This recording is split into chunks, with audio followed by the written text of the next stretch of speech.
Let's be real for a sec. This whole real man thing is kind of outdated, don't you think? Like, we all know those old school definitions just aren't cutting it anymore. But what comes next? That's what we're diving into today, ditching the buzzwords and getting real about toxic masculinity and what healthy masculinity can actually look like. You hit the nail on the head. We really want to paint a clear picture today of what healthy masculinity is all about and why it matters. And not just for men, this impacts everyone, right? And probably most importantly, what can we actually do to make it happen, cultivate it in our own lives? Totally. And I'm ready to get into it. Our source today, this piece called Redefining Real Man, it doesn't mess around. Yeah. It jumps right into how toxic masculinity shows up. Yeah. Aggression, pushing down emotions, always needing to be dominant, like forcing guys into this box, and it just ends up suffocating their true selves. And that box, it creates a lot of damage. We're not even just talking about personal struggles. So those are definitely real, like higher rates of guys dealing with depression, relationships falling apart. But it goes even further than that. These traits, they actually impact everything: workplaces, families, our entire culture even. That's when it clicked for me. The article makes it so clear. Toxic masculinity, it isn't some guy problem, it's a human problem. It holds everyone back, limits us from really connecting with each other. Exactly. Think about it. I mean, how many times have you seen those workplaces where if you show vulnerability, it's seen as weak? Or the media constantly portraying this stoic, emotionless man as the ideal. It's these subtle messages seeping in, keeping that cycle going. Wow. You're right. When you put it like that, it's like we're all swimming in it and we don't even realize it, which makes this whole healthy masculinity thing even more crucial, right? It really is, yeah. But the good news is we're not talking about some huge personality makeover or anything. Our source does a really good job of giving us some concrete things we can actually do, almost like antidotes to all that toxic stuff.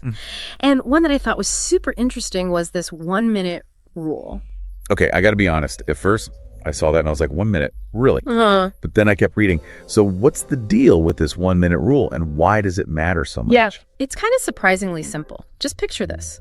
You decide every single day you're going to spend 1 minute, just one, truly connecting with your partner. And I don't mean just like a quick, how was your day kind of thing, but something with a little more depth, like a real genuine compliment.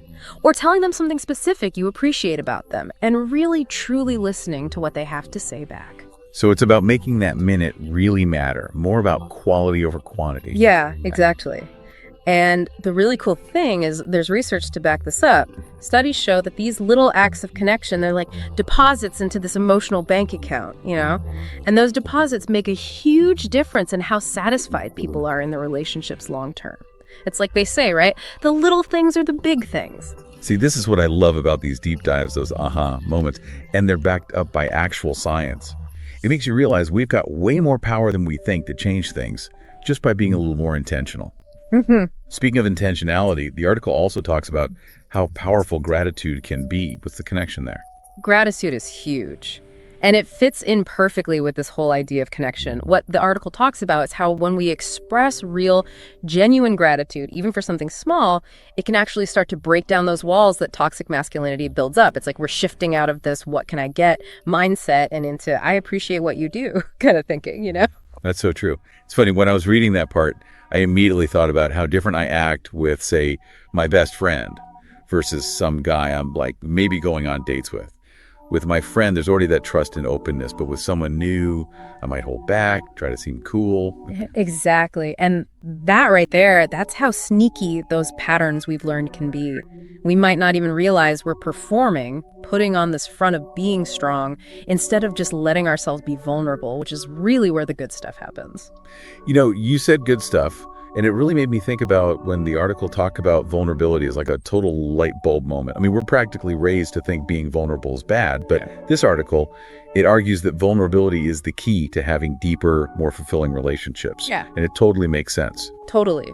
It does go against what we're taught, right? Like, you think we have to hide our flaws to be strong. But what the article is saying is real strength, it's about letting ourselves be seen, even the messy parts, And the best part is, the author, He's living it. He shares this really personal story about how he got over his own fear of being vulnerable with his partner. I loved that story. Yeah, it's raw, it's honest, and it's really powerful. It made me realize we all want that kind of realness, not just in our romantic relationships, but in life, period. Yeah. Connection is so important to us. It's like we need it. And vulnerability is how we get there. That's it. And remember that guy from the article, James, the athlete? He's like the perfect example of this. Here's this guy, his whole life, he's been told to be tough, never show weakness. But when he finally lets himself be vulnerable with his partner, it opens up this whole new level of connection, something he never thought was possible. His story is such a good reminder that this isn't just about men changing, it's about all of us. We've all got those walls up, you know? And like the article said, when we choose to break down those walls, when we choose healthy masculinity, it impacts way more than just us, right? Yeah. Like imagine this was just how things were, if everyone embraced it. Right. What if emotional intelligence was just as important as being physically strong? What if we taught boys from the beginning that it's okay to express their feelings? What if being vulnerable wasn't weak, it was brave? Sounds kind of crazy, right? Yeah. But the more we talk about this, the more I realize it's not impossible. It starts with us. Each of us deciding to show up differently, to challenge those old ways of thinking. And the best part is you don't have to change your whole life overnight. It's those little things we do every day that matter. Spending that 1 minute really connecting with someone, telling someone you're grateful for them, letting yourself be vulnerable even if it's a little scary.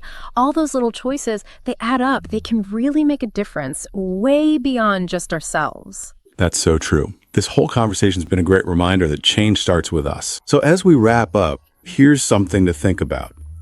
What if that world we were just talking about, where healthy masculinity is the norm, what if it's not just possible, but it's actually going to happen? What's one little thing you can do today to bring us a little closer to that?